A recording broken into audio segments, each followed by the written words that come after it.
Welcome to the A Well Life podcast, where we discuss our holistic approach to wellness and have conversations with experts across what we have defined as the 8 dimensions of wellness. Yeah, today we have our first ever guest to the show, Stephanie Coello. Stephanie is a registered dietitian with years of experience treating patients in clinical nutrition and a proud member of the 8 Well team. Stephanie, thanks for joining us today. We appreciate you. Can you start off by telling us just a little bit about yourself? And then also, we'd love to hear just kind of your approach to wellness. Sure. So I'm a registered dietitian. I have both my undergrad and graduate degree in clinical nutrition, and I did my internship, my practice hours at New York Presbyterian Hospital organization. So after pursuing, no, that was like wrong word. So after completing the internship, I went on and I had different experiences, right? Different opportunities in different areas of, clinical nutrition, food service, health studios. So while we're here, right, is kind of your expertise in nutrition, how you work with your clients or patients, I guess you refer to them. How do you even define wellness for yourself, but also like a personal take? Like, yeah, we'll talk about the nutrition, but how do you define wellness for yourself? Okay. And kind of then what's your approach to it, right, to kind of keep yourself like in an optimal well-being state, or at least try to, right? Yeah. Because it's tough. Okay. So, my personal take on wellness, there's so many aspects of it, right? Emotional, mental health, physical, nutritional aspects. It's all different little puzzle pieces, right, that make up your overall wellness. Personally, focusing on one aspect of wellness at a time, right? Because when we're trying to focus on different aspects all at once, we get overwhelmed. From a personal perspective, to achieve I strive every day, right, to just reach the optimal wellness level that I define as wellness, right?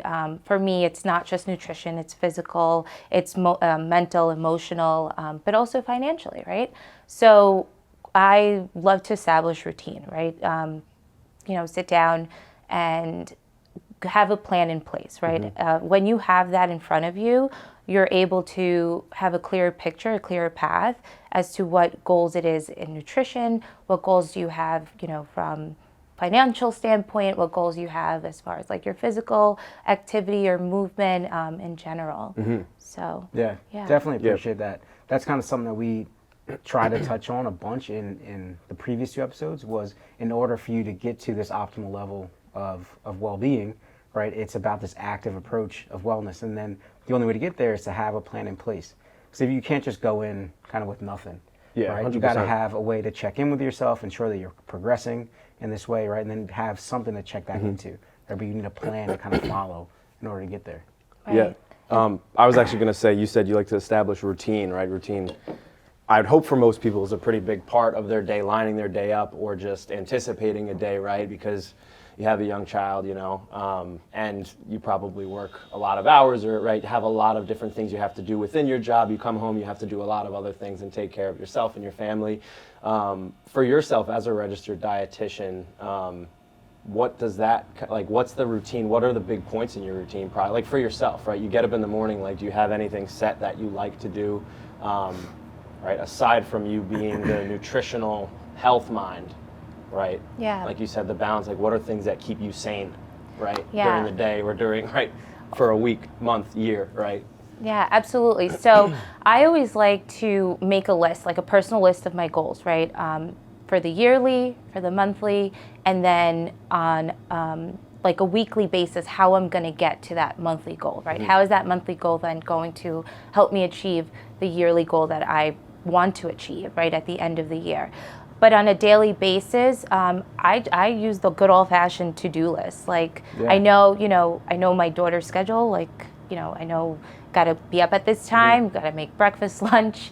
If I have time to prep for dinner, great. If I don't, we'll figure it out when I have the time before dinner.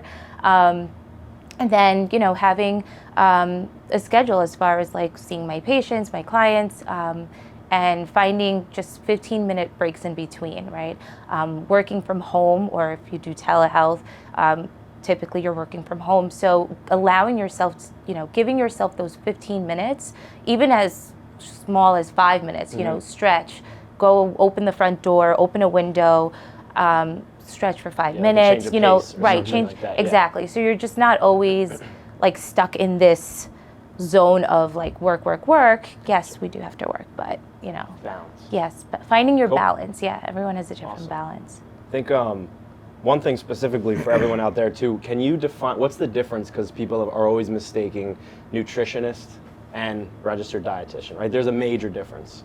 Can you give a couple of points on what, Yeah. I mean, first off, right, what being an RD entails versus a nutritionist, and then I guess how you got to becoming a registered dietitian for yourself, Like right? What and the piqued your credibility interest? kind of behind it. Yeah. But Yeah. Right, the credibility and then the interest in that, right, to go that extra step. Absolutely. So, some key differences. Well, first of all, there's the schooling, right, the educational piece, right? So, in order to become a registered dietitian, you need a bachelor's degree, right, in line with the didactic program, and it's across the board, usually the same. It has to meet standards. From there, they've recently changed it where the academy changed it to where you need to have a master's degree, and then you need to complete your practice hours, internship, anywhere. There's different programs out there, 6 months to 12 months, but so you have that. You have those aspects, right, in place for a registered dietitian, and then you have to sit for your exam, and once you pass, your credentials, you have your RD credentials. From the other aspect, there's different certifications too, and I understand that there's different nutrition programs that you can kind of just look into and buy online, just do for yourself, and you get a certificate, but they're not necessarily recognized as an individual or a health professional like a registered dietitian that can provide safe medical nutrition therapy. Yep. So that would be one of the key differences.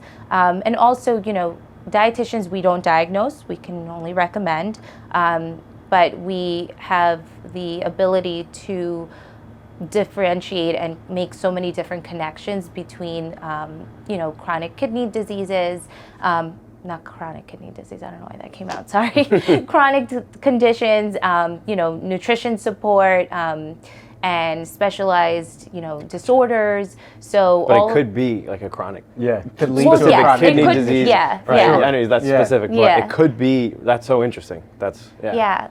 So, it was a long road. It was fun. It was. I mean, I love learning. So, all of the different experiences that I have, I really walked away learning something new, and was just exposed, to just a different area of nutrition and the nutrition. Yeah. I think it's very important, kind of two sides, and I kind of got a couple things kind of going through the head, but they say 6 in 10 Americans, right, suffer from a chronic condition, right? So the amount of people that could probably require some of your expertise is immense, right? Almost like 4 in 10 then also suffer from 2, right? And that's our biggest impact on our health system are people that just suffer from chronic disease, right? And so leading to heart disease, leading to stroke, these different issues, right? Usually that's just lifestyle factors, right? So being able to work with a registered dietitian could help just like this population of people so much. What we do see is a bunch of nutritionists, right, that are maybe just giving out plans without knowing, right, the true health background of these people, but you can just go buy a nutrition program online, right, for $10. Yeah. And that seems appropriate, but maybe it's not working out for a lot of people. Yeah, so nutrition is not black and white, right? It's individualized, and no two people will have the same, food preferences,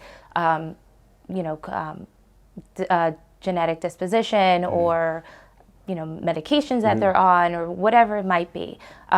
So as far as nutrition goes, what I like to emphasize is that everyone is different, right? And so what works for you may not work for you. And just honoring yourself, your value, honoring the fact that nutrition isn't just to lose weight or just to manage, whatever number on the scale.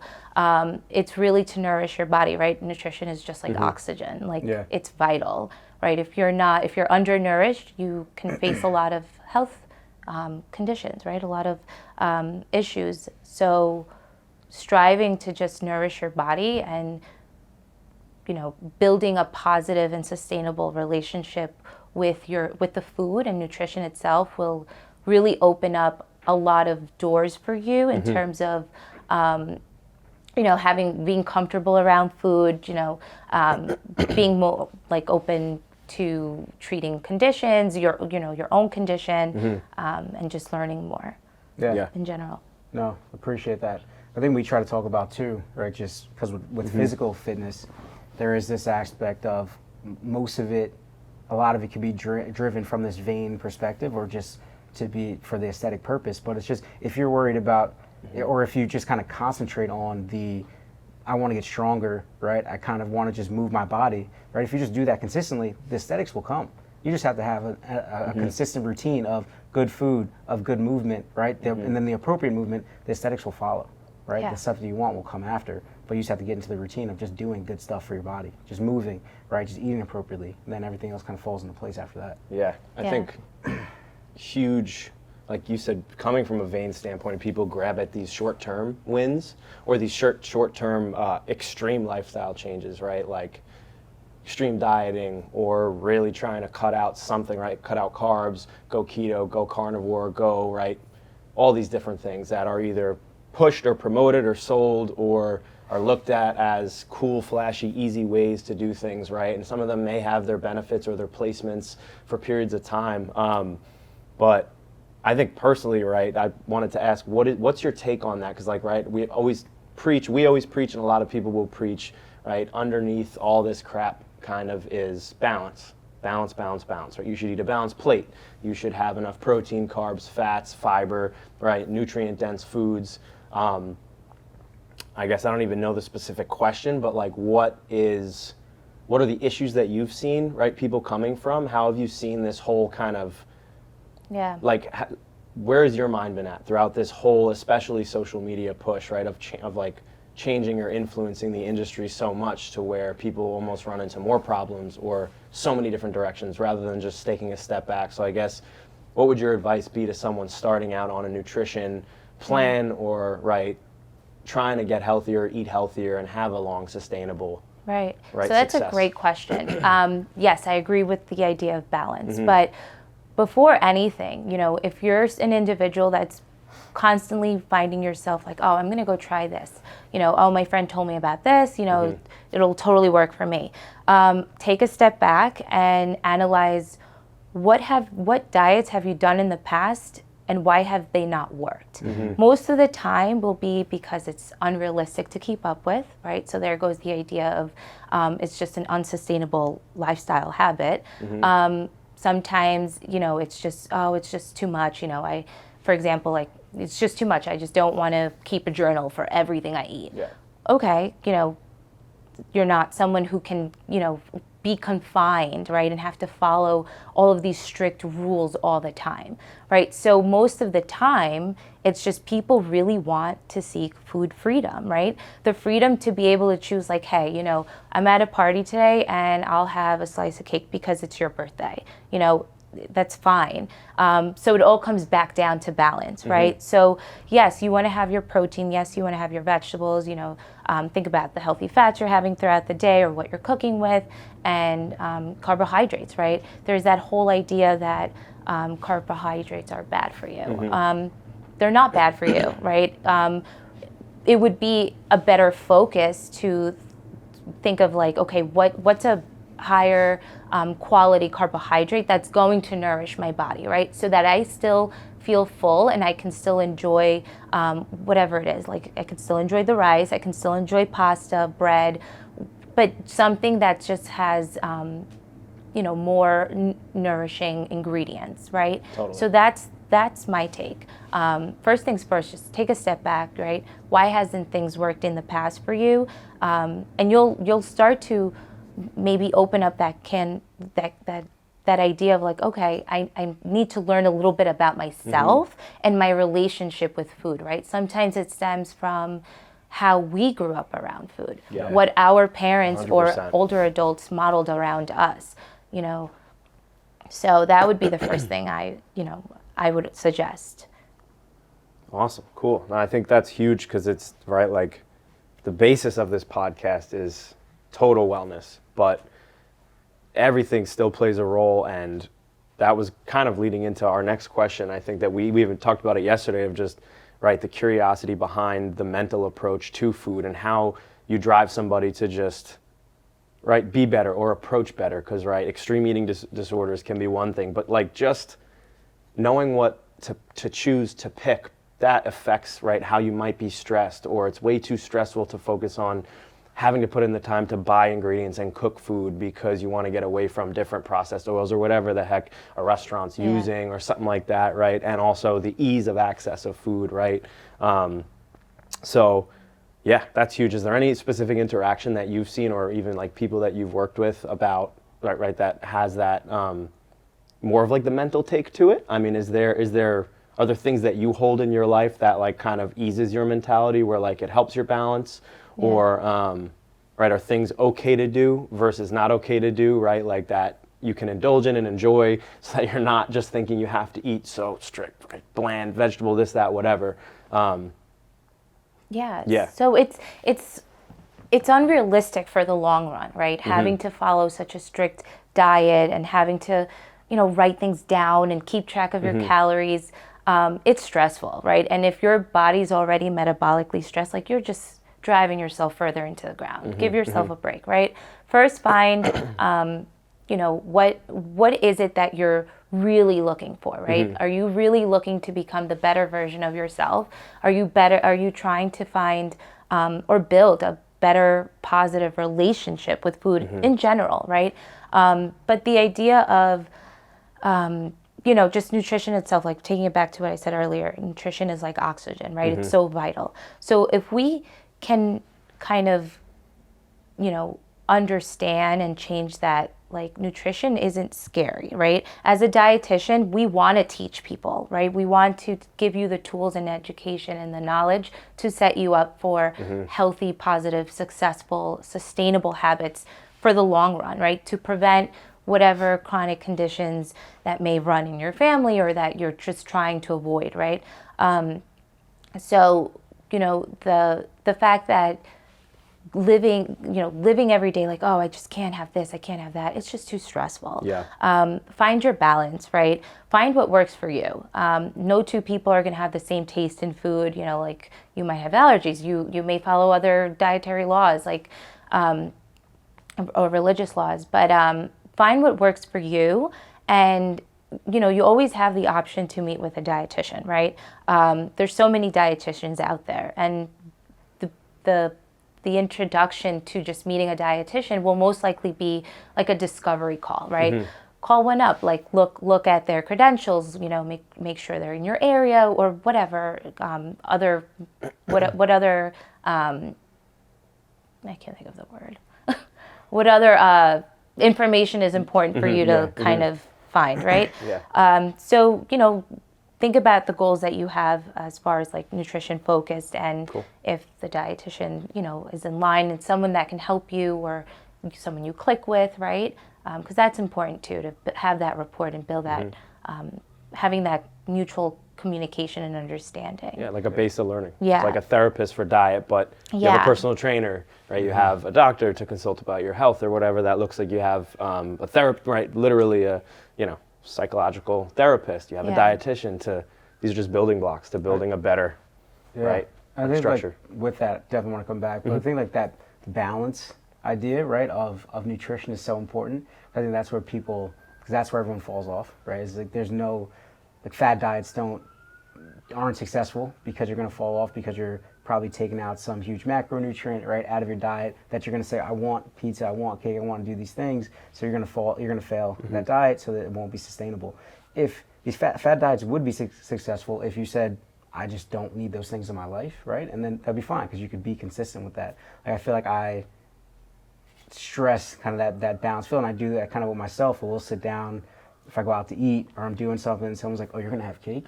Right, you probably get this too. You're gonna eat cake. Hell You're yeah, a I'm gonna have personal cake. trainer. Like you're gonna have some sort of like unhealthy food. Yeah. It's like, yeah, I eat. But you know what? Like 3 out of 5 times a week, I probably eat chicken breast and sweet potatoes for lunch. Right, like because I'm consistent with my approach to nutrition. Right, but then so when I have a piece of cake out, like it's fine. My body's not gonna like stick to me as much, and I'm gonna be okay. Right, Yeah. but Because that's you like built that. it. Because you build this consistency in your life. I can Right. have the cake, right? But I'm not having cake every night. Right. Right. And going back to that idea of balance, right? Like I said before, right? If you can stick to just like the basic 3 food groups, lunch and dinner, and for the 3 basic food groups for breakfast, lunch, and dinner, like you're off to a good start. You're not omitting or restricting any food groups. If you can have like the protein, the carbohydrate, the vegetable, like lunch and dinner, at breakfast time, most people don't have vegetables unless maybe they're having an omelet or something, right? Yeah. Or maybe they do, like that's cool. Throw some fruit in there instead, right? So just as long as you can understand how to build a balanced plate, for every meal, like you're off to a good start, right? Then it's just like the other little topics that may come into question, like whatever questions you may have or want to learn more about. But yeah. Hey guys, just a quick message from the team here at 8Well. Thanks for watching or listening to the Well Life podcast. We would like to ask that you please follow us on Instagram at 8well.life and make sure you're subscribed to the Well Life podcast wherever you're watching or listening to this episode. If you have any questions, you can always message us the word podcast, and a member of our team will be right there to answer your questions. Shoot that right to our Instagram that TJ mentioned. Now back to the show. Yeah, I was literally going to ask what, right, for perspective, because, right, it's easier saving money, lining your week up, not having to think. Oh, there's so much, right, meal prep that people do, or fitness people do, right, like the chicken, rice, broccoli, this steak, right, prep your meals for the week. To you, what would a good, right, you could be as specific as you want, right, but what would a good meal prep look like? Someone's sitting down on a Sunday, or they're going to the grocery store, right, what should that cart look like? For a perspective of like the balanced plate like you just spoke about, right? Yeah. Like where's the leniency? Because I know for myself, I was like, okay, if I have this bread or starch or something that's a little more processed maybe, I might feel more bloated and then I actually undereat. Or right, I sit down for a meal and I know that every time, even if I go out for a cheat meal or indulgent pizza, I'm always, right, my girlfriend and I are always actually looking to get like, what's a good appetizer that has enough protein substance in it? Because that's what we're trying to reach. It's going to lead to a little bit more satiety and, right, hit our goals just for protein, but it's a really easy way to still enjoy any meal that you want, right, when you're indulging. But for you and what you've seen, what's a good, easy way to structure, you'd say, like a meal prep in that sense for? So, meal prep in itself is so complex, right? Yeah. It's not as easy as it sounds in terms of like, oh yeah, I'll just meal prep and have the same thing 5 days in a row. Like you're gonna get sick of that food. You could literally Not only eat that, chicken like- rice, chicken rice, and then where's everything else? Where the nutrition in Right. that, or the Or just the- sustainability again? Or just the fact of like it's so repetitive and you're bored and you're like, oh, forget this meal plan. consistency. I'm You're out gonna of lose here. it just Like because of yeah. that, yeah. Okay, so say your goal is meal planning, and what I usually suggest is what are your staples? Like what do you usually have at home, right? Let's start off there. Most people have pasta, most people have rice, most people will have the bread loaf. Like what are your staples as far as carbohydrates, right? Then they'll get, which is most common, you guys could probably relate. Oh, like I'll go buy vegetables, but they go bad in like 3 days. To do with them. Yeah. But they always They always go bad in like 3-4 days, even with fruit. So if that's the case, like, okay, maybe choose 2, right? Like 2 fresh, let's talk about vegetables. So like 2 fresh vegetables choices that's easy to use or throw in anything that you might be cooking for the week, right? Or anything that is just so commonly paired with. And then maybe the other 2 you want to buy frozen, right? Because frozen will tend to be cheaper. It will tend to stay like fresher longer, right? Just make sure you're reading the food label, right? What's in there. Most of the times it's just water. Sometimes you'll find other ingredients, right? Whether it be additives or salt, but you make the best selection that you can in that moment. Same thing with fruit. If you're someone that makes smoothies in the morning, like frozen fruit is your best bet, right? If you want to keep fresh fruit, like make it a point to just buy 2 or 3 at most so that it doesn't go bad, right? And then you don't want your food to go bad because you just bought it, right? You just spent money on it. So now it gives you even more of a motive to make sure you have that. Like make sure you include that in your meals, right? Or snacks, if you're having snacks throughout the day. And then a really great method would be just get like a plain piece of paper, like mix and match, right? So let's say for breakfast it's maybe like eggs and a smoothie and some toast, right? So you use fresh fruit in the morning for your smoothie, mixed with maybe some frozen fruit. Then snack time, maybe you're having some of the fresh fruit you bought, along with, I don't know, maybe some yogurt or nuts or whatever.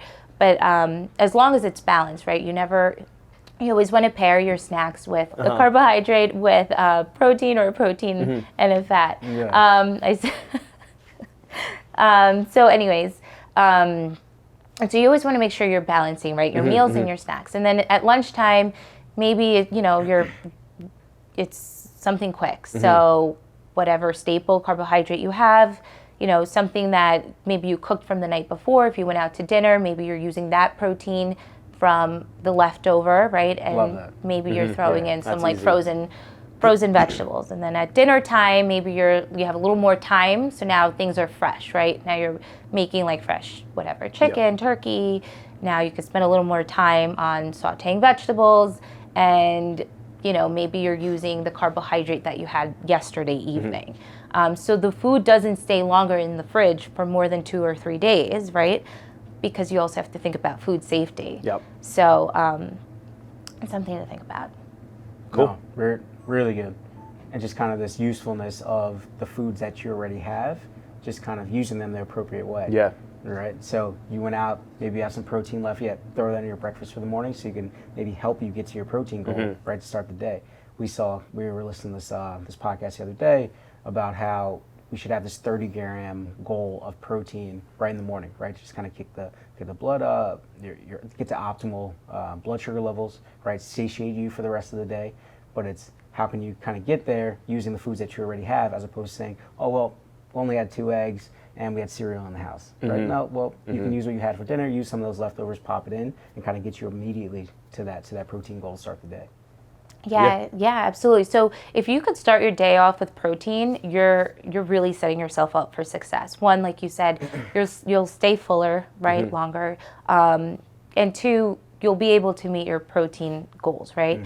And then everybody asks, like, well, what's my protein goal? Don't worry about that. Just make sure you're eating enough protein at every meal, and you'll be okay, right? And then some suggestions I give, some people, like going back to that smoothie idea, right? So you could use unflavored protein powder. People throw it in their coffee, people throw it in their smoothies, people sprinkle it on, if they're making eggs in the morning or avocado toast. It's unflavored, so it really, there's no flavor to it, so it'll dissolve quickly. People use like the collagen powders too, right?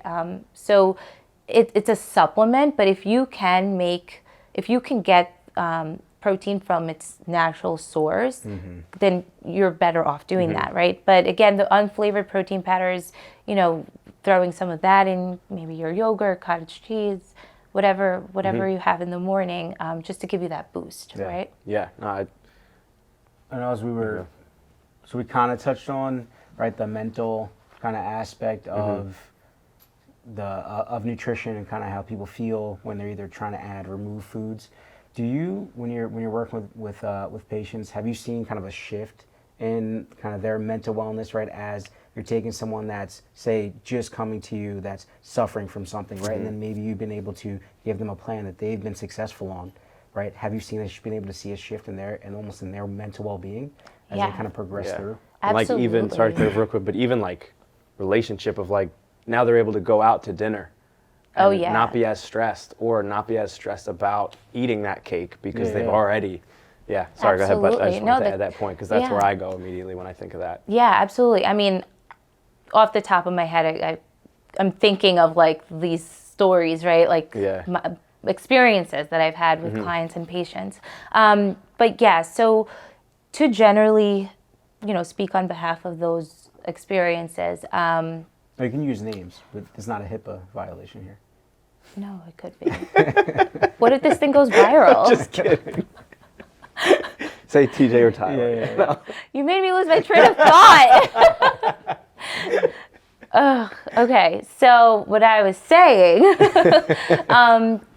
so from a mental, more so just like the aspect of how, again, it comes back down to their aspect and their look and on relationship with food, right? Whether it's the way they refer to food, like, oh, I did bad today, right?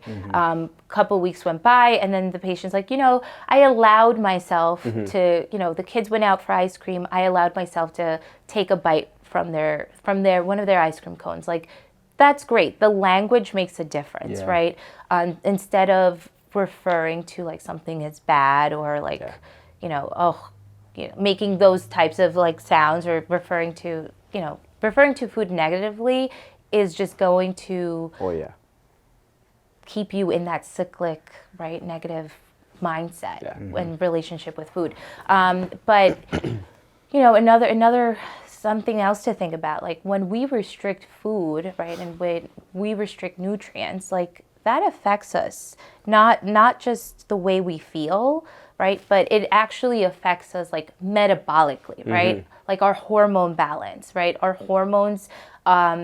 We need healthy fat, right? We need fat in our diet, and fat plays a huge role in hormone balance, right? And then hormone balance plays a role in blood pressure regulation, blood sugars, right? Insulin production, your mood, your emotional well-being, your brain health. That can affect like sleep quality. Exactly. And now you're more tired. Now you're more cranky, like you can't think, brain fog. So to take it back to your question, like nutrition doesn't just affect mental health or behavioral health or your brain health or any other aspect. It's so vital. Like the idea is, I'd love for people to shift that mindset of like, oh, nutrition, like what are you, the food police, right? Instead of like nutrition, like I want to learn to nourish my body, right? To live a healthy, sustainable lifestyle, right? I'd love for like if people can walk out just learning one or two things out of every visit, like that makes me happy. Yeah. There's this stat that we basically make like something like 300 nutrition choices a day, right? Obviously, you're gonna say that sounds like a lot, like, oh, I'm just I'll eat 4 times a day, but where you eat, what you're gonna eat, what size the plate's gonna be, right? Like what's gonna be on that plate, right? There's a bunch of different choices, and we do that kind of constantly throughout the day. You're thinking about what you're gonna have for lunch. So just to be able to remove that stress from someone's life has to be immense for them, right? And that's gonna then play into everything else. So if I'm not stressed about that, then maybe I'm not gonna be stressed about how I achieve some success at work. I can go to the gym, right? I can do these different things, right? I can parent better because I just kind of leveled out some stress in my life. So that's very impactful. Yeah.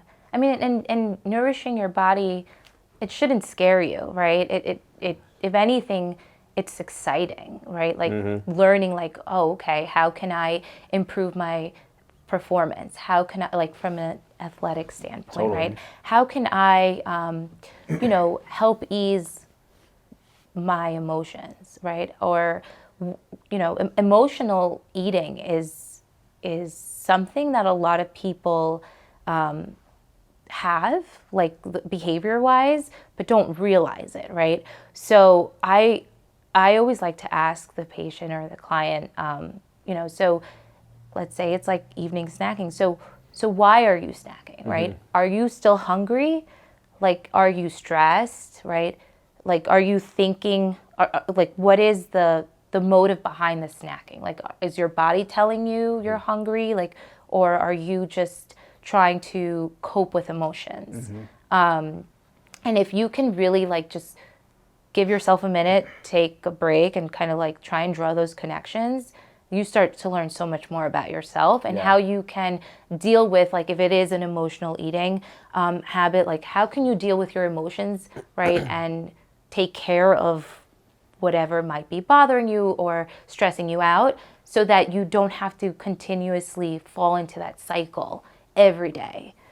Yeah, that's definitely an up and down cycle that I've gone through, right? I've turned to different, like intermittent fasting. Sometimes a lot of time in the morning, I'm just not hungry, right? Some days I'm lit up and I'm crazy hungry depending on what I did the day prior, right? But I still try to get some type of protein in or just push the food off a little bit, but make sure that I eat enough good food in that window regardless of what it is and not be so crazy stuck on, right, my emotional eating for that, right, standpoint of like, if I'm craving something or something like that, but I know I need to get this food and it's just eat what I need to eat and I'm going to be happier and feel better, right, mentally the next day because I know that I achieved that, right, even though I might have wanted something. But I feel like you probably hear it all the time too, either people going on not even yo-yo diets, but like yo-yoing from day to day of like, I had 2 pieces of cake last night, I'm just going to do a juice cleanse for the next 3 days. Okay. And you're like, whoa, calm down, you know, or it's like, oh, I'm so stressed, it's the end of the day, I feel like I deserve a glass of wine and a piece of cake.